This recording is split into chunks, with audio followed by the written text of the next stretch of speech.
చేరువచ్చినటువంటి మీ అందరికీ క్రీస్తు నామమున పేరిట శుభములు వందనములు తెలియజేస్తున్నాను. మరి మనిషి ప్రతి విషయంలోనూ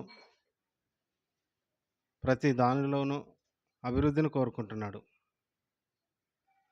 అంటే తను చేసేటువంటి ఏ పనులైనా సరే ప్రతిఫలాన్ని ఆశిస్తున్నాడు. అది చిన్న పని కావచ్చు, పెద్ద పని కావచ్చు. విద్యార్థులు చదువుతారు. ఎందుకొరకు చదువుతారు? ఒక వయసుకు వచ్చిన తర్వాత ఒక ఉద్యోగం సంపాదించుకోవాలని, మరి ఆ ఉద్యోగం ద్వారా తన కుటుంబాన్ని ఏ కష్టం లేకుండా పోషించుకోవాలని ఆశపడతాడు. అదే ఒక ఉపాధ్యాయుడు తన పిల్లలను గొప్పవారిగా చూడాలని ఆశపడతాడు. అందులో తప్పు లేదు. మరి సమాజంలో నైతిక విలువలు అనేటువంటివి దిగజారిపోతున్నాయి రోజు రోజుకి. మరి క్రైస్తవుల గురించి మనం ఆలోచిస్తే మరి వాక్యం పట్ల శ్రద్ధ అనేది లేకుండా పోతుంది. ప్రతి దానిలోనూ ప్రతిఫలాన్ని ఆశించేటువంటి మనిషి మరి దేవుని పట్ల, దేవుని వాక్యం పట్ల శ్రద్ధ లేకుండా దిగజారి మరి పతనావస్థకు చేరిపోయేటువంటి ప్రమాదం ఉంది. కనుక మనం ఎల్లప్పుడూ దేవుని వాక్యం పట్ల ఆసక్తి కలిగి దేవుని వాక్యానికి విధేయులై దేవుని కార్యక్రమాల పట్ల ఆసక్తి కలిగి మరి దేవుని వాక్యం పట్ల ఆసక్తి కలిగి ఉంటేనే మనం దేవునిలో నిలబడతాం తప్ప ఎప్పుడో ఒకసారి మందిరానికి వచ్చిపోతే దానివల్ల ప్రయోజనం లేదు. కనుక ఈరోజు మన జీవితాలకు అవసరమైనటువంటి కొన్ని మాటలను మనం బైబిల్ గ్రంథంలో నుంచి జ్ఞాపకం చేసుకుందాం. క్రీస్తు పూర్వము సుమారు 1400 సంవత్సరాల క్రితం ఈజిప్ట్ అనేటటువంటి దేశం ఉంది. ఆ దేశాన్ని నేడు ప్రస్తుతం ఐగుప్తు అనేటువంటి ఒక దేశం ఉంది. ప్రస్తుతం ఆ ఐగుప్తు దేశం ఈజిప్టుగా నేడు పిలువబడుతుంది. ఆ ఐగుప్తు దేశంలో ఒకనాడు ప్రత్యేక జనాంగమైనటువంటి ఇజ్రాయేలీలు కొన్ని పరిస్థితుల వల్ల ఆ దేశానికి వెళ్ళిపోవడం జరుగుతుంది. వెళ్ళిపోయిన తర్వాత వారు యోసేపు ఉన్నటువంటి ఆ కాలంలో చాలా సుఖంగా, సంతోషంగా, అభివృద్ధి చెందుతూ మరి నెమ్మదిగా బ్రతకడం జరిగింది. ఆయన చనిపోయిన తర్వాత మరి ఎందరో రాజులు వచ్చారు. వారందరూ కూడా ఫరోలు. ఆ రాజుల కాలంలో మరి వాళ్ళు 400 సంవత్సరాలు అక్కడ ఉండడం జరిగింది. ఆ 400 సంవత్సరాల్లో మరి వారు ఇజ్రాయెల్ మరి కనాను దేశం నుంచి బయలుదేరినప్పుడు కేవలం 70 నుంచి 75 మంది మాత్రమే ఉన్నారు. ఆ 75 మంది కాస్త 400 సంవత్సరాల్లో మరి కొన్ని లక్షల జనాంగాలుగా మారిపోవడం జరిగింది.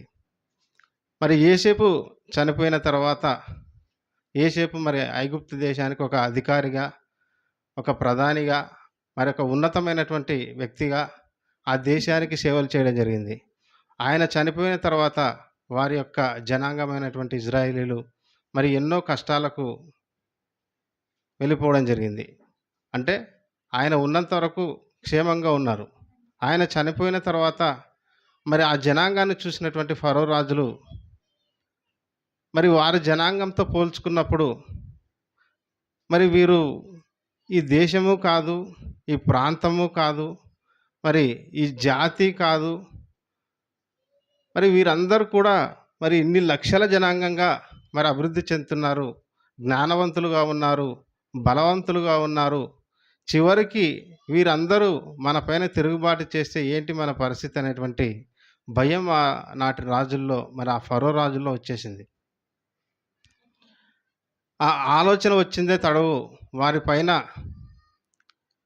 వారిని అణగద్రొక్కాలని, వారిని హింసించాలని, బానిసలుగా చేసుకోవాలని వారి చేత వెట్టి పనులు చేయించడం జరిగింది.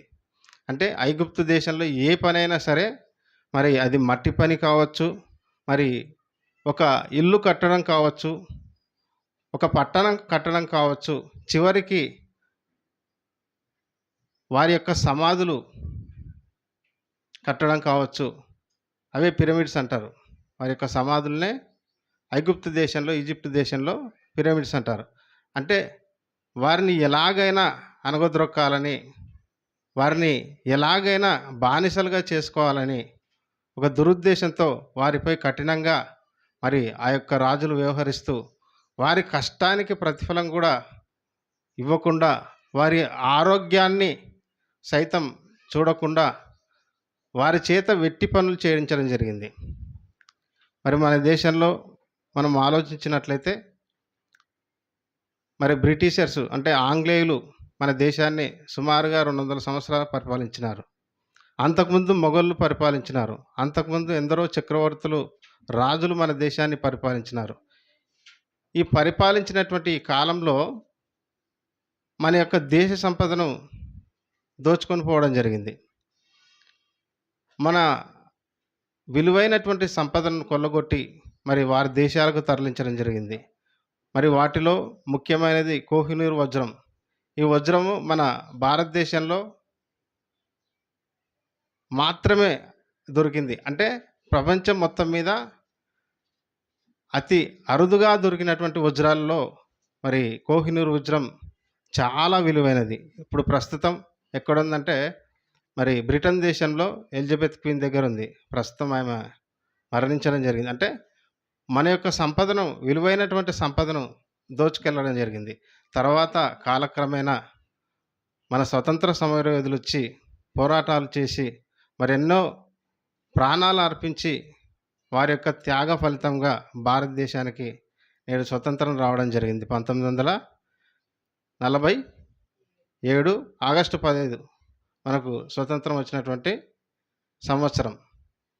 మరి ఈ ఐగుప్తుల పాలనతో పోల్చుకుంటే, మరి ఆంగ్లేయులతో పాలనతో పోల్చుకుంటే, మరి కేవలం వీరు ఆంగ్లేయులు మన యొక్క దేశ సంపదని మాత్రమే తరలించుకొని పోవడం జరిగింది. మరి ఐగుప్తు దేశంలో ఒకసారి వారి యొక్క రాజులను గురించి ఆలోచన చేస్తే, వారి చేత వెట్టిని చేయించడమే కాకుండా, వారి శరీరాలను ఆయాసపరచడమే కాకుండా, వారి మానసిక పరిస్థితులను మరి దారుణంగా వారిని హింసించడం జరిగింది. మరి వారు పని చేసినప్పటికీ ఎన్నో భయంకరమైనటువంటి చట్టాలను ఆ రాజు చేయడం జరిగింది. ముఖ్యంగా వాటిలో అంటే ఎవరికైనా సరే ఇజ్రాయేలీలకు మగపిల్లలు పుట్టినట్టయితే వారు పుట్టిన వెంటనే చంపేయాలని మరి ఆ మంత్రసానులకు ఆజ్ఞ ఇవ్వడం జరిగింది రాజు.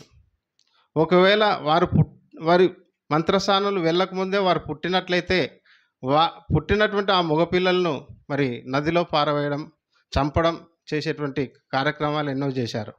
మరి ఆడపిల్లలను అయితే బ్రతకనిచ్చారు, కానీ మగపిల్లలను చంపేయాలని ఆజ్ఞ ఇవ్వడం జరిగింది. అంటే ఆ రాజుల యొక్క భయం ఏమిటంటే, వీరు జనాంగం మరి దేవుడు చెప్పినట్టుగా లక్షల మంది విస్తరించిపోతున్నారు. ఆ జనాంగాన్ని చూసినటువంటి రాజు మరి భయంతో వీరిని ఎలాగైనా అణిచివేయాలనేటువంటి ఉద్దేశంతో వారిపైన కఠినమైనటువంటి చట్టాలు తీసుకొచ్చి మరి వారిని హింసించాడు. మరి హింసించినప్పటికీ, వారి పనులు చేసినప్పటికీ వారి పనికి ప్రతిఫలంగా రోజు పనులు చేయించుకుంటున్నారు, కానీ కూలి ఇవ్వడం లేదు. కేవలం వారిని తిండికి మాత్రమే పరిమితం చేశారు. అటువంటి తరుణంలో మరి ఇజ్రాయేలీలు నిట్టూర్పు విడిచిరి అన్నటువంటి మాట ఉంటుంది. అంటే ఒకనాడు యోసేపు గురించి మనం ఆలోచిస్తే, అబ్రహాం గురించి ఆలోచిస్తే, యాకోబు గురించి ఆలోచిస్తే, మా పితరులు, మా తాతలు, మా ముత్తాతలు మరి దేవుడు అని చెప్పారు, దేవుడు ఉన్నాడని చెప్పారు, చాలా గొప్పవాడని మరి కథలుగా వారి యొక్క పిల్లలు వినుకుంటూ వచ్చారు. ఆ 400 సంవత్సరాల్లో ఈ హింసలను భరించలేక మరి దేవునికి మొర పెట్టినప్పుడు మరి దేవుడు వారి యొక్క మొరను వినడం జరిగింది. వారి యొక్క పరిస్థితి ఎలా అయిపోయిందంటే, చివరకు మూలుగేటువంటి పరిస్థితి. అంటే మూలుగుచూ ప్రార్థన చేసేవారంట. అంటే బాధతో ఏడ్చేది వేరే ఉంటుంది. ఎవరైనా భర్త చనిపోయాడు అనుకోండి, లేదంటే కొడుకు చనిపోయాడు, ఆడవాళ్ళు ఏ విధంగా ఏడుస్తారో, వారి కుటుంబ సభ్యులు ఏ విధంగా ఏడుస్తారంటే ఏడ్చి ఓపిక లేక చివరికి మూలుగుతో ఏడుస్తారు. అటువంటి దీనమైనటువంటి పరిస్థితికి ఇజ్రాయేలీలు వెళ్ళడం జరిగింది. అటువంటి పరిస్థితిలో మరి మా తాతలు మీ గురించి గొప్పగా చెప్పుకున్నారు, మా వంశస్థులు మీ గురించి గొప్పగా చెప్పారు, కానీ నిజంగా మీరు దేవుడు ఉన్నారా తండ్రి, మరి ఉంటే మమ్మల్ని ఒక్కసారి జ్ఞాపకం చేసుకోండి అన్నప్పుడు మరి దేవుడు వారందరి మీద కనికరపడి జ్ఞాపకం చేసుకొని మోసే నాయకత్వంలో వారిని విడిపించాలని ఆలోచన చేసి ఫరోతో సంప్రదింపులు జరిపి వారిని ఎలాగైనా విడిపించాలని మరి వారిని విడిపించేటువంటి సమయంలో మరి ఎన్నో అద్భుతాలు ఆశ్చర్యకార్యాలు చేశాడు దేవుడు. ఒకసారి మనం ఆలోచించినట్లయితే మరి ఐగుప్తీయుల దగ్గర నీరు త్రాగడానికి రక్తంగా మారిపోయింది వారి ప్రాంతంలో. మరి ఇజ్రాయేలీలు గోషేన్ అనేటువంటి ప్రాంతంలో ఉన్నారు, ఐగుప్తు దేశంలోనే ఒక ప్రాంతంలో ఉన్నారు. మరి వారికేమో నీళ్లు రక్తంగా మారిపోయాయి, వీళ్ళకేమో నీళ్లు మంచిగా ఉన్నాయి. వాళ్ళ ఇళ్ళకేమో మరి కప్పలు పోవడం జరిగింది, వీళ్ళ ఇళ్ళకేమో ఏమీ రాలేదు. మరి వాళ్ళ ఇళ్ళకేమో పేర్లు పోవడం జరిగింది, మరి వీళ్ళ దగ్గరికి ఏం రాలేదు. మరి ఐగుప్తు దేశమంతా చీకటి కమ్ముకుంది, కానీ వీరి ప్రాంతంలో వెలుగు ఉంది. మరి అదేవిధంగా మరి ఐగుప్తు దేశంలో వారి యొక్క పంట పొలాలను మిడతలు తినేశాయి, మరి వీరి ప్రాంతంలో మిడతలు రాలేదు, వీళ్ళకి ఎలాంటి ఇబ్బంది లేదు. అంటే దేవుడు వారిని విడిపించేటువంటి ఆ క్రమంలో మరి ఇజ్రాయేలీలు చూస్తుండగా మరి ఐగుప్తు రాజును వారి యొక్క దేశ ప్రజలను ఎంతో మరి హింసించాడు దేవుడు. మరి అటువంటి పరిస్థితుల్లో మరి మోసే నాయకత్వంలో వారిని విడిపించి తీసుకుపోయేటువంటి క్రమంలో మరి ఒక ఎర్ర సముద్రం వస్తుంది. ఆ ఎర్ర సముద్రం వచ్చినప్పుడు మరి మోషేకి ఆజ్ఞ ఇస్తే దేవుడు కర్ర ఎత్తినప్పుడు మరి సముద్రం కూడా 2 పాయలుగా చీలిపోతుంది, విడిపోయి ఆరిన నేల మీద వారందరూ కూడా నడుచుకుంటూ వెళ్ళడం జరిగింది. వారందరూ కూడా నడుచుకుంటూ అవతలకు వెళ్ళిపోయారు. ఒకానొక ప్రాంతానికి వచ్చినప్పుడు మరి దేవుడు వీరి పట్ల ఇన్ని అద్భుతాలు ఈ కార్యాలు చేసి చూసినటువంటి ఇజ్రాయేలీలు వారిని ఎర్ర సముద్రం దాటించిన తర్వాత ఒక ప్రాంతానికి వచ్చినప్పుడు వారు ఏమంటున్నారో, వారు వేటిని గురించి జ్ఞాపకం చేసుకుంటున్నారో మనం ఆలోచిస్తే సంఖ్యాకాండము 11వ అధ్యాయం, సంఖ్యాకాండము 11వ అధ్యాయము 4వ వచనం. సంఖ్యాకాండము 11వ అధ్యాయం 4వ వచనం. వారి మధ్యనున్న మిశ్రిత జనము మాంసాపేక్ష అధికంగా కనపరచగా ఇశ్రాయేలీయులను మరలా ఏడ్చి మాకెవరు మాంసం పెట్టెదరు. చాలు. ఏమనుకున్నారంట? దేవుడు వారి పట్ల ఎన్నో అద్భుతాలు ఆ కార్యాలు చేసినప్పటికీ ఒకానొక ప్రాంతానికి వచ్చినప్పుడు మరి మాంసాపేక్ష అనేది కామన్గా అందరికీ ఉంటుందండి. అంటే వారానికి ఒకసారో 2 వారాలకు ఒకసారో ఖచ్చితంగా కొందరు, అందరూ కూడా దాదాపు వారానికి ఒకసారి మరి మాంసం అనేది తినడం సర్వసాధారణమైనటువంటి పరిస్థితి. వీళ్ళకు మాంసాపేక్ష అధికంగా ఉందంట. ఈ ఇజ్రాయేలీలకు మాంసాపేక్ష ఉన్న వాటికంటే అధికంగా ఉందంటున్నాడు. మరలా అదేవిధంగా ఇజ్రాయేలీలు మరలా ఏడ్చి మాకెవరు మాంసం పెట్టెదరు అన్నాడు. అంటే మరలా ఏడ్చి అంటే అంతకుముందు కూడా మాంసం కొరకు ఏడ్చారు. అంతకుముందు కూడా ఏడ్చినందుకే మరలా ఏడ్చి మాకెవరు మాంసం పెట్టెదరు అంటే ఇంతకుముందు కూడా దేవుడు వారికి మాంసం పెట్టడం జరిగింది దారి పొడుగున. వాళ్ళు ఎంత జాగ్రత్తగా వాళ్ళని కాపాడుకున్నాడు. పగలు మరి ఎండ తగలకూడదని మేఘస్తంభంగా వచ్చాడు, మరి రాత్రి మరి వెలుతురుండాలని అగ్నిస్తంభంగా అంత కంటికి రెప్పలా వారిని కాపాడుకుంటే వారికి ఏమి జ్ఞాపకం వస్తున్నాయో ఒకసారి మనం ఆలోచిస్తే మరి మాంసము జ్ఞాపకం వచ్చింది. ఇంకా కిందికి చదివితే అదే 5వ వచనం. ఐగుప్తులో మేము ఉచితంగా తినిన చేపలను, కీరకాయలను, దోసకాయలను, కూరాకులను, ఉల్లిపాయలను, తెల్లగడ్డలను జ్ఞాపకం వచ్చుచున్నాయి. చాలు. దేవుడు ఎంతో కష్టపడి వారిని విడిపిస్తే వారికి ఏం జ్ఞాపకం వస్తున్నాయంట? చేపలు జ్ఞాపకం వస్తున్నాయి, కీరకాయలు జ్ఞాపకం వస్తున్నాయి, దోసకాయలు జ్ఞాపకం వస్తున్నాయి, కూరాకులు జ్ఞాపకం వస్తున్నాయి, ఉల్లిపాయలు జ్ఞాపకం వస్తున్నాయి. 400 సంవత్సరాలు మరి ఐగుప్తులో ఫరో రాజుల చేత హింసింపబడినటువంటి ఆ హింసలు గుర్తుకు రావడం లేదు. మరి ఆ హింసలు తర్వాత దేవుడు విడిపించినటువంటి ఆ క్రమము, ఆయన చేసినటువంటి అద్భుతాలు గుర్తుకు రావడం లేదు. కానీ వీరికి తినేటువంటి తిండి, మరి ఆ కూరగాయలు, ఆకుకూరలు, దోసకాయలు ఇవి మాత్రమే జ్ఞాపకం వస్తున్నాయి. చూడండి, ఆ మాట చూడండి ఒక్కసారి, మరొకసారి. తెల్లగడ్డలను జ్ఞాపకంలోకి వచ్చుచున్నవి, ఉల్లిపాయలను, తెల్లగడ్డలను జ్ఞాపకం వచ్చున్నాయి. చాలు. ఏం జ్ఞాపకం వస్తున్నాయంటే వాళ్ళ కూరగాయలు, మాంసం ఇవి మాత్రమే జ్ఞాపకం వస్తున్నాయి. కానీ దేవుడు వారి పట్ల చేసినటువంటి ఆ అద్భుతాలు గుర్తుకు రావడం లేదు. మరి కూరగాయల కంటే గొప్పవి కావా ఆయన ఇజ్రాయేళ్ల పట్ల చేసినటువంటి ఆ కార్యాలు గొప్పవి కావా? ఒకసారి ఆలోచించండి. మరి ఎన్నో సంవత్సరాలు వెట్టి చేశారే, వెట్టి చేసినప్పటికీ దేవుడు వారిని కనికరించి మరి ఎంతో ప్రయాసంతో వారిని విడిపించినటువంటి దానిని వాళ్ళు మర్చిపోయారండి. మరి ఈరోజు కూడా మనం ఆలోచించినట్లయితే మన ఆత్మీయ స్థితి, వారిని అందరినీ కూడా కనాను దేశానికి నడిపించి ఒక భూభాగాన్ని ఇచ్చి వారిని అందరికీ కూడా మంచిగా బ్రతకాలని, వారికి ఒక దేశాన్ని ఇవ్వాలని దేవుడు ఆశిస్తే, వారు ఆ దేశానికి చేరిపోకముందే వారందరూ కూడా దేవుణ్ణి తిండి కొరకు ఆయన శ్రమపరుస్తున్నారు, తిండి కొరకు ఆయన్ని బాధ పెడుతున్నారు. మరి మన జీవితంలో కూడా మరి మనము పాప స్థితిలో ఉన్నప్పుడు మనం ఎటువంటి పరిస్థితిలో మనం ఉన్నామని మనం ఆలోచిస్తే, అంటే మనకు రక్షణ లేనప్పుడు, మరి దేవుడు అనేటువంటి ఆయన మనకు తెలియనప్పుడు, మరి దేవుడు అనేటువంటి అంశమే మన ఎదుటికి రానప్పుడు, మన పరిస్థితి, మనం పాపంలో ఉన్నప్పుడు ఆ పరిస్థితిని మనం ఆలోచిస్తే, మరి పౌలు గారు ఎఫెసీ పత్రిక 2వ అధ్యాయం 1వ వచనంలో మాట్లాడుతూ,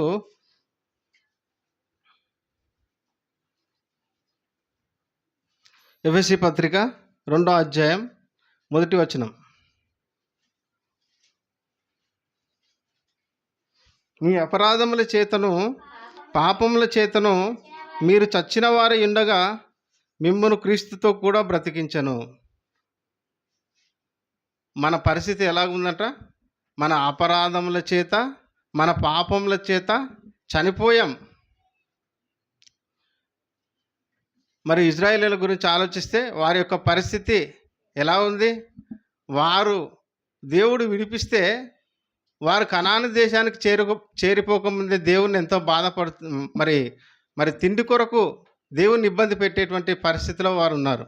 మరి మన గురించి మనం ఆలోచిస్తే, మరి మన పరిస్థితి, మరి క్రీస్తుని అంగీకరించినప్పుడు మరి మన పరిస్థితి ఎలాగుందంటే, మనం దేవుని యొక్క దృష్టిలో మనందరం కూడా చనిపోవడం జరిగింది.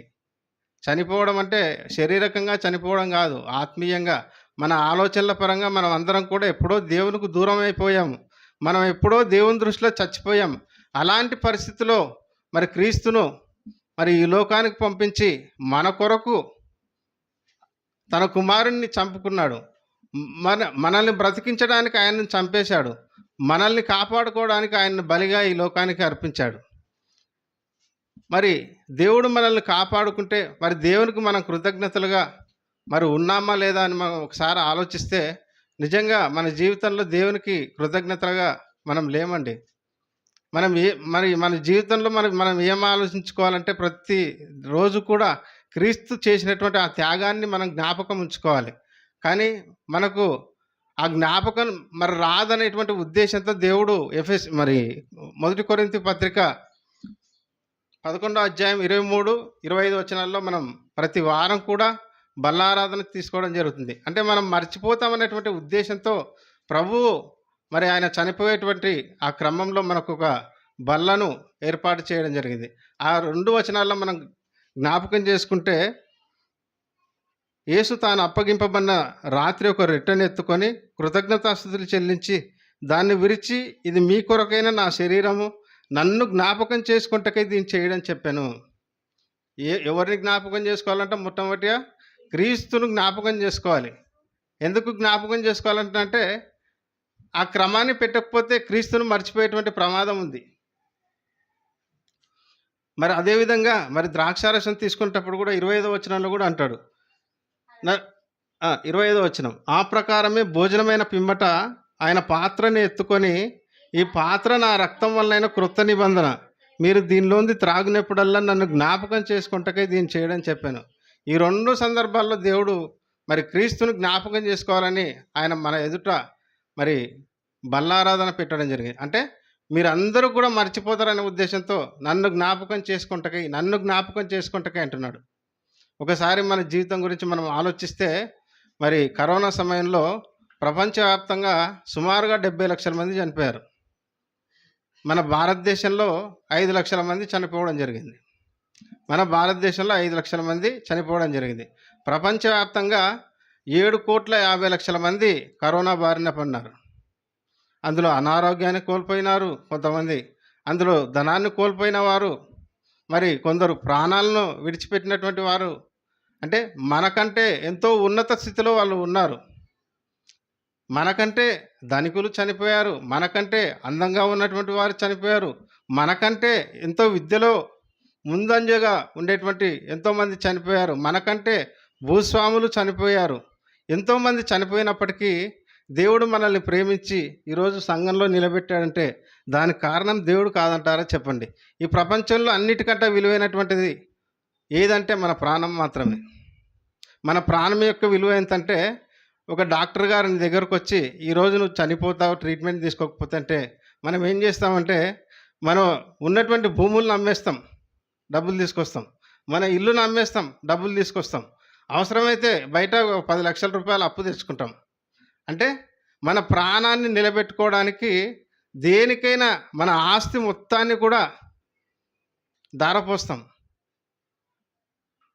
మరి మన ప్రాణం నిజంగా ఎంత విలువైనంటే, ఈ ప్రపంచంలో ఉన్నటువంటి సంపదనంతా ఒకవైపు పోస్తే మరి మన యొక్క ప్రాణం, మన యొక్క ఆత్మ అంతకంటే చాలా గొప్పది. ఒకసారి మనం ఆలోచిస్తే, తమిళనాడు ముఖ్యమంత్రి జయలలిత గారు మరి ఎన్నో వేల కోట్ల రూపాయలు ఉన్నప్పటికీ మరి ఆమె ఇల్లు ఎంతో బంగారంతో పొదగబడినటువంటి ఇల్లును తయారు చేసుకుంది. మరి అంత ఆస్తి ఉండి, అంత డబ్బులుండి, మరి ఆమె పేరు మీద ఎన్ని ఆస్తులున్నో ఆమెకే తెలియదు. అటువంటి ఆమెనే ప్రాణాపాయ స్థితి నుంచి తప్పించుకోలేకపోయింది. మరి యాపిల్ సంస్థ అధినేత స్టీవ్ జాబ్స్ అంటే ఆయన మరి ప్రపంచంలోనే కుబేరుడు. ఆయనకు వచ్చినటువంటి రోగం నుంచి బయటపడడానికి ఆయన దగ్గర ఉన్నటువంటి సంపదన నాకు తోడు కాలేదని చనిపోవడం జరిగింది. అంటే మన ప్రాణం యొక్క విలువ ఎంత విలువైనదంటే, మరి ఈ ప్రపంచంలో ఉన్నటువంటి ధనాన్ని ఒక చోట పోగేసి మన ప్రాణం యొక్క, ఆత్మ యొక్క విలువ ఒకసారి మనం ఆలోచిస్తే వీటన్నింటికంటే చాలా గొప్పది.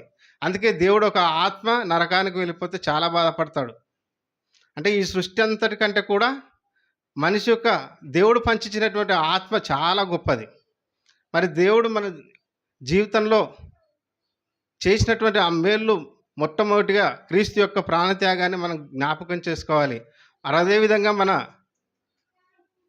మనకు పర్సనల్గా సంబంధించి మనకు దేవుడు ఆ కరోనా నుంచి ఆ లక్షల మందిలో మనల్ని లేకుండా కాపాడి మనల్ని ఇంతవరకు తీసుకొచ్చి సంఘంలో నిలబెట్టి ప్రాణంతో మరొకసారి మనకు అందరికి కూడా అవకాశం ఇస్తూ మనల్ని సంఘంలోకి ఉంచడం జరిగింది. అంటే మన ద్వారా దేవుడు ఏదో ఆశిస్తున్నాడు. వీడు నా కొరకు బ్రతుకుతాడు, నన్ను గొప్పగా చేస్తాడు, మరి నా మాటలు 10 మందికి తెలియజేస్తాడు అనేటువంటి ఉద్దేశంతో మనందరినీ కూడా ఏదో ఒక ఉద్దేశంతో ఈరోజు బ్రతికించి ఈరోజు వరకు మనల్ని సజీవులుగా ఉంచడం జరిగింది దేవుడు. మరి ఇంత సజీవులుగా ఉంచినప్పటికీ క్రైస్తవులు మరలా ఏం అడుగుతున్నారంటే, సంఘానికి వచ్చి నాకు ఉద్యోగం లేదని కొందరు, నాకు ఆస్తి లేదు అని కొందరు, నాకు పిల్లలు లేదని కొందరు, నాకు ఆరోగ్యం లేదని కొందరు, మరి నాకు బట్టలు లేవని కొందరు, నాకు ఇల్లు లేవని కొందరు. ఏ రోజైతే మరి ఆ రోజు ఇజ్రాయేలీలు ఏ విధంగానైతే కూరగాయల కొరకు, మాంసం కొరకు, శరీర సంబంధమైనటువంటి ఆ కోరికల కొరకు దేవుని బాధ పెట్టారో, మరి నేడున్నటువంటి ఈ క్రైస్తవులు కూడా శరీర సంబంధమైన వాటినే అడుగుతూ దేవుణ్ణి బాధ పెడుతూ, దేవుడు చెప్పినటువంటి ఆ ఆఖరి ఆజ్ఞ, మీరందరూ కూడా సర్వలోకానికి వెళ్ళి సర్వ సృష్టికి సువార్తను ప్రకటించి మరి శిష్యులుగా తయారు చేయండి అనేటువంటి ఆజ్ఞను బొత్తిగా మర్చిపోయి, మరి కేవలం ఏ విధంగా అయితే ఇజ్రాయేలీలు మరి వారిని కనానుకు నడిపించేటువంటి క్రమంలో శరీర సంబంధమైనటువంటి తిండి కొరకు ఏ విధంగా దేవుని బాధ పెట్టారో, మరి ఈరోజు కూడా మనల్ని అందరినీ కూడా మరి సంఘంలోకి తీసుకొచ్చి దేవుడు పరలోకానికి నడిపించేటువంటి ఆ క్రమంలో మనందరం కూడా పరలోకానికి నడిపించేటువంటి ఆ దారిలో ఉన్నాం మనందరం కూడా. మనం ఆ పరలోకానికి వెళ్ళేటువంటి ఆ క్రమంలో ఏ విధంగా అయితే మరి వారు ఆశించినట్టు మరి నేడున్నటువంటి క్రైస్తవులు కూడా దేవుణ్ణి కేవలం శరీర సంబంధమైనటువంటి వాటి కొరకే మరి ప్రార్థిస్తూ దేవుణ్ణి బాధ పెట్టడం జరుగుతుంది.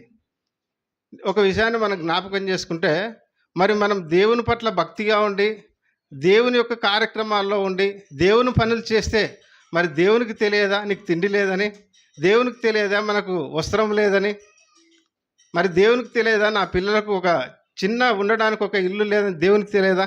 మనం ఖచ్చితంగా దేవుని ఎట్లా మరి భక్తిగా క్రమంగా నడుచుకున్నట్లయితే దేవుడు ఇవన్నీ కూడా జ్ఞాపకం చేసుకుంటాడు. మరి మనం ఏ విధంగా ఉండాలో మనం ఆలోచిస్తే, క్రైస్తవులమైనటువంటి మనం ఏం కోరుకోవాలని మనం ఆలోచిస్తే, అంతకంటే ముందు పౌలు గారు ఒక మాట అంటున్నారు చూడండి. 1 కొరింథీ పత్రిక 15వ అధ్యాయం 19వ వచనం. 1 కొరింథీ పత్రిక 15వ అధ్యాయం 19వ వచనం. ఈ జీవితకాలం మట్టుకే మనం క్రీస్తునందు నిరీక్షించినమైన ఎడల మనుష్యులందరికంటే దౌర్భాగ్యులమైన ఉందము అంటున్నాడు. మరి పౌలు గారు మరి నేడున్నటువంటి క్రైస్తవులు కోరుకున్నట్టుగా మీరు ఈ జీవితకాలం మట్టుకే క్రీస్తునందు నిరీక్షించినటువంటి ఎడల మనుష్యులందరికంటే దౌర్భాగ్యులం అంటే మనం క్రీస్తుని తెలుసుకున్నాం, దేవుడు తెలుసుకున్నాం, తర్వాత క్రీస్తుని తెలుసుకున్నాం, రక్షకునిగా అంగీకరించాం. ఇవన్నీ మనకు తెలిసినప్పటికీ కూడా మరి అన్యులు ఏ విధంగా దేవుణ్ణి తెలుసుకోలేరో, మరి క్రీస్తుని అంగీకరించలేరో, క్రీస్తుని తెలుసుకోలేరో వారందరికంటే కూడా దౌర్భాగ్యులం. అంటే మనం నష్టపోయినటువంటి వారం, మరి ఆశీర్వదింపబడినటువంటి వారం కాదు, మరి నరకానికి వెళ్ళేటువంటి పరిస్థితిలో ఉన్నటువంటి వారంగా ఉంటామని దేవుడు ఈ మాట ద్వారా మనకు హెచ్చరిస్తున్నారు. చూడండి, మన ఈ శరీర సంబంధమైనటువంటి మరి ఈ కోరికలు మరి క్రైస్తవులు కోరుకున్నట్లయితే ఖచ్చితంగా మనమందరం కూడా క్రైస్తవులు కానటువంటి వారందరికంటే కూడా మనం దౌర్భాగ్యులమని దేవుడు చెప్తున్నాడు. అంటే వారందరికంటే కూడా మనకే శిక్ష ఎక్కువ. ఒకసారి మనం ఆలోచిస్తే, మన వాళ్ళు స్వస్థతలు చేస్తున్నారు, మరి అద్భుతాలు చేస్తున్నారు, ఆశీర్వాదాలు అంటున్నారు.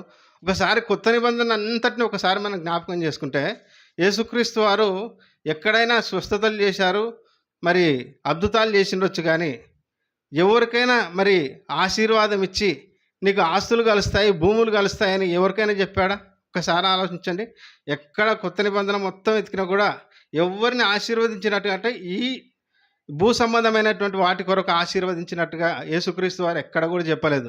తర్వాత వచ్చినటువంటి అపోస్తుల గురించి ఆలోచిస్తే కూడా వారు శరీర సంబంధమైనటువంటి ఈ స్వస్థతలు అంటే వాక్యాన్ని స్థిరపరచడానికి మాత్రమే ఆ స్వస్థతలు చేయడం జరిగింది.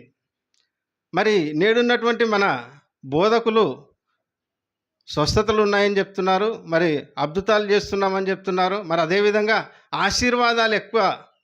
ఆశీర్వాదాల గురించి చెప్పి మరి అమాయకులైనటువంటి క్రైస్తవుల దగ్గర మరి దశంభాగాల పేరుతో కోట్లు కొల్లగొట్టి మరి ప్రపంచంలో ఎవరికి సుఖం లేనంతగా మరి సేవకులకు బాగా సుఖంగా ఉన్నారు చాలామంది. అంటే అమాయకులైనటువంటి వారికి ఆశీర్వాదాలు ఉన్నాయని చెప్పి, మీరు దేవునికి కానుక ఇస్తే మీకు ఏదో చేస్తాడని చెప్పి మరి శరీర సంబంధమైనటువంటి బోధ చేస్తూ మరి క్రైస్తవులను తప్పుడు మార్గాల్లో నడిపిస్తున్నారు. మరి క్రైస్తవులుగా మనం వీటిని గురించి ఆలోచించాలని మనం ఆలోచిస్తే, మనం క్రైస్తవులుగా దేవుణ్ణి ఏం అడగాలో మనం ఆలోచిస్తే, కొలసి పత్రిక 3వ అధ్యాయం 1వ వచనం. కొలసి పత్రిక 3వ అధ్యాయం 1వ వచనం. మీరు క్రీస్తుతో కూడా లేపబడిన వారైతే పైనున్న వాటినే వెదకుడి, అక్కడ క్రీస్తు దేవుని కుడిపార్శ్వమున కూర్చుండిన్నాడు. మీరు ఒకవేళ క్రీస్తుతో కూడా లేపబడిన వారు, క్రీస్తును అంగీకరించిన వారు, మరి క్రీస్తు పునరుద్ధానంలో మరి పాలి భాగస్థులు అనేటువంటి వారైతే మీరందరూ కూడా పైనున్న దాన్నే వెతకాలంటున్నారు. పైనున్నటువంటి ఏంటివి? పరలోకముందు పైన, పరలోకంలో మరి క్రీస్తు మన కొరకు స్థలము సిద్ధపరచ వెలుచున్నాను అంటాడు. భూమి మీద మీ కొరకు ధనమును కూర్చుకొనవద్దు, ఇక్కడ చిమ్మటయు తుప్పుయు దాన్ని తినివేయును, దొంగలు కన్నం వేసి దాన్ని దొంగిలిస్తారు. మీరు సంపాదించిన ధనాన్ని అంతా కూడా మరి ఈ లోకంలో సంపాదించుకుంటే మరి ఇక్కడ తుప్పు పడుతుంది, చిమ్మెట ఉంది, అవన్నీ కూడా మీ యొక్క ధనాన్ని తినివేస్తాయి. ఆఖరికి దొంగలు కన్నం వేసి మీ సంపదను కొల్లగొట్టేటువంటి అవకాశం ఉంది. మరి మీరు ఈ లోకపరంగా ఈ అడగకూడదు. మీరు ఎక్కడ అడగాలి? పరలోకంలో నాకు స్థలం ఉండాలని కోరుకోవాలి. పరలోకంలో నాకు ఉన్నతమైనటువంటి మరి స్థానం ఉండాలని కోరుకోవాలి. పరలోకంలో మరి దేవుడు నన్ను మెచ్చుకోవాలని కోరుకోవాలి. పరలోకంలో నేను ఉండాలా, నా కుటుంబం ఉండాలని కోరుకోవాలి తప్ప ఈ లోక సంబంధమైనటువంటి వాటిని మనం కోరుకోకూడదు క్రైస్తవులుగా. మత్తయి సువార్త 6వ అధ్యాయం 25వ వచనం. మత్తయి సువార్త 6వ అధ్యాయం 25వ వచనం. మత్తయి సువార్త 6వ అధ్యాయం 25వ వచనం. అందువలన నేను మీతో చెప్పునదేమనగా, ఏమి తిందుమో ఏమి త్రాగుదుమో అని మీ ప్రాణంను గూర్చేయనను, ఏమి ధరించుకొందుమో అని మీ దేహంను గూర్చేయను చింతింపకుడి. మనకేం చెప్తున్నాడు మత్తయి సువార్తలో? ఏమి తిందుమో ఏమి త్రాగుదుమో అని మీ ప్రాణాన్ని గూర్చేయనను, ఏమి ధరించుకొందుమో అని మీ దేహమును గూర్చేయను చింతించొద్దు. 31వ వచనం చదవండి మళ్ళమ్మ. 31. కాబట్టి ఏమి తిందుమో ఏమి త్రాగుదుమో ఏమి ధరించుకొందుమో అని చింతింపకుడి. అన్యజనులు వీటన్నిటి విషయం విచారింతురు. అన్యజనులు ఇవన్నీ మీకు కావాలని మీ పరలోకపు తండ్రికి తెలియను. కాబట్టి మీరు ఆయన రాజ్యమును నీతిని మొదట వెతుకుడి, అప్పుడు అవన్నీ మీకు అనుగ్రహింపబడును. ఏం చెప్తున్నాడు? మొట్టమొదట క్రైస్తవులు చేయాల్సినటువంటి విషయం ఏంటంటే ఆయన యొక్క రాజ్యాన్ని, నీతిని మొదట వెతకాలి. మనమైతే ఎప్పుడైతే ఆయన రాజ్యాన్ని, ఆయన నీతిని వెతికి ఆయన కొరకు మరి ఆయన కుమారుని యొక్క త్యాగాన్ని ఈ లోకానికి ప్రచురపరచడానికి మరి ఆసక్తి కలిగి మనం ఆయన పనిలో ఉన్నట్లయితే ఇవన్నీ కూడా మీకు ఇస్తా అంటున్నాడు. మన వాళ్ళు ఏం చేస్తున్నారంటే ఇవన్నీ ఇడిచిపెట్టేసి దేవుడు పని లేదు, దేవుని రాజ్యం లేదు, దేవుని కార్యక్రమాలు లేవు, ఏమీ లేవు, ఇవన్నీ మోటో ఇచ్చేసి మాకు అవన్నీ కావాలంటున్నారు. ఏమేం కావాలంటున్నారు? ఆశీర్వాదాల పేరిట ఇల్లు కావాలంటున్నారు, భూములు కావాలంటున్నారు, ఆస్తులు కావాలంటున్నారు, మరి పిల్లలకు ఉద్యోగం కావాలంటున్నారు, మరి గర్భఫలం కావాలంటున్నారు.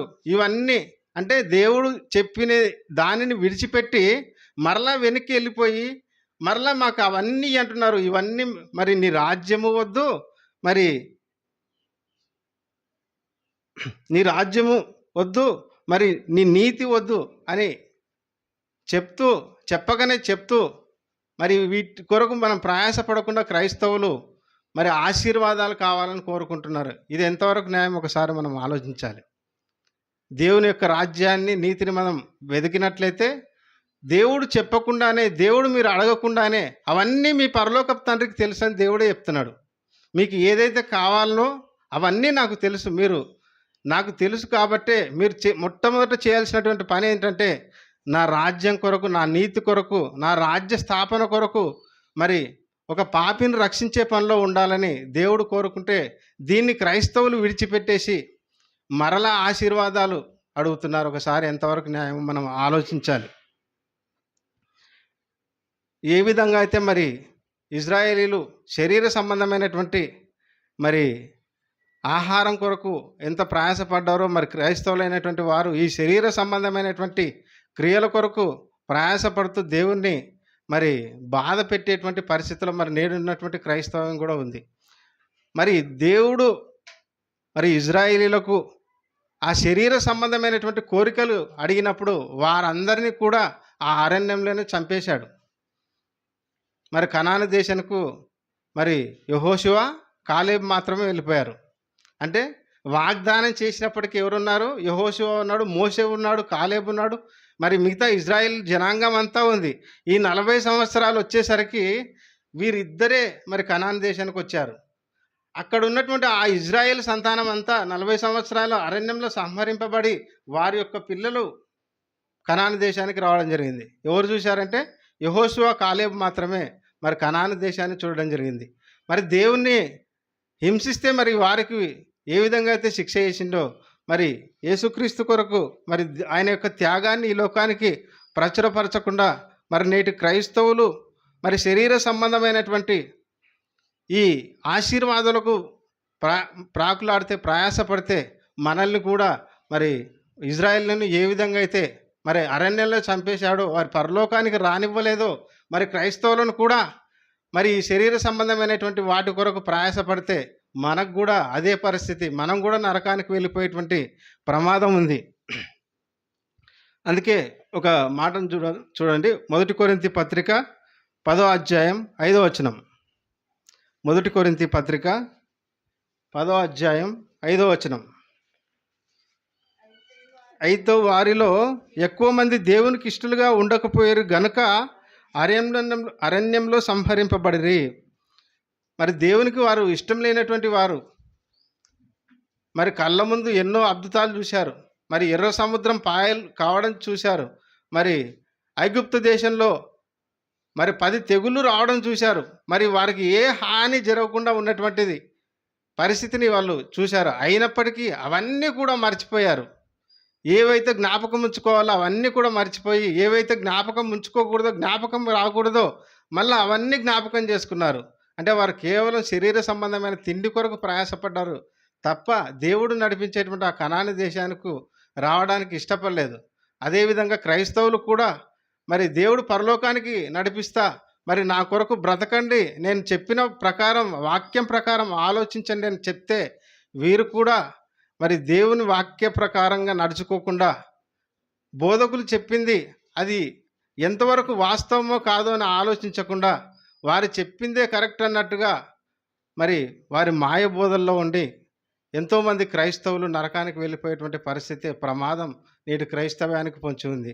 గనక మన జీవితంలో మరి మనందరం కూడా ఈ శరీర సంబంధమైన మరి ఆశీర్వాదాలు, శరీర సంబంధమైనటువంటి వీటి వైపు చూడకుండా మనందరం ఇజ్రాయేలీల వలె ఉండకుండా మరి నిజమైనటువంటి క్రైస్తవులుగా మనం ఉన్నట్లయితే మనం అందరం కూడా మరి పరలోకానికి వెళ్ళేటువంటి పరిస్థితి ఉంది.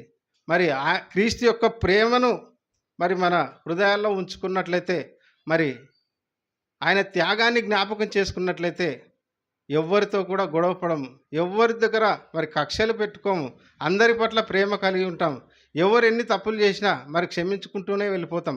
గనక మనం క్రైస్తవులైనట్టు మనము దేవుడు చెప్పినట్టుగా మత్తయి సువార్తలో జ్ఞాపకం చేసుకున్నట్టుగా మరి ఆయన రాజ్యాన్ని, నీతిని వెతికితే మనకి ఏ శరీర సంబంధమైనటువంటి నీకు ఏ అవసరమైతే ఉందో ఆ దేవుడు ఖచ్చితంగా మీకు దయచేస్తాడు. కనుక మరి మనందరం కూడా శరీర సంబంధమైనటువంటి క్రైస్తవులుగా కాకుండా ఆత్మ సంబంధమైనటువంటి క్రైస్తవులుగా మరి పరలోకాన్ని చూస్తూ దేవుని యొక్క రాజ్య విస్తరణలో మనం పాల్గొన్నట్లయితే మనందరం కూడా మరి పరలోకానికి వెళ్ళడం జరుగుతుంది. కనుక మరి శరీర సంబంధమైన మరి బోధలో ఉండక మరి ఆ బోధలో ఉంటే నరకానికి వెళ్ళిపోతామని గ్రహించుకొని వాక్యం పట్ల జాగ్రత్త కలిగి ఎవరు ఏది చెప్తే దాన్ని నమ్మకుండా అది ఎంతవరకు వాస్తవం అని బైబిల్ ప్రకారంగా ఆలోచించుకొని మనం నడిచినట్లయితే మనం పరలోకం వెళ్తాం తప్ప ఎవరు ఏది చెప్తే అది నమ్మితే మాత్రం ఖచ్చితంగా మనం నరకానికి వెళ్ళిపోయేటువంటి ప్రమాదం ఉంది. గనక మరి ఆనాటి ఇజ్రాయేలీల వలె శరీర సంబంధమైనటువంటి కోరికలు కలిగి ఉండకుండా మరి ఆత్మ సంబంధమైనటువంటి కోరికలు కలిగి మనం నడుచుకున్నట్లయితే పరలోకం వెళ్తామని ఆశిస్తూ మరి మీరందరూ కూడా అట్టి నిజమైనటువంటి ప్రవర్తనతో కలిసిమెలిసి ఉండాలని, దేవుని యొక్క పనిలో, దేవుని రాజ్య విస్తరణలో అందరూ కూడా ఆయన పని పట్ల ఆసక్తి కలిగి నడుచుకోవాలని మీ అందరినీ హెచ్చరిస్తూ, నన్ను నేను హెచ్చరించుకుంటూ దేవుడు నాకు ఇచ్చినటువంటి అవకాశాన్ని బట్టి దేవుని స్తుతిస్తూ ముగిస్తున్నాను.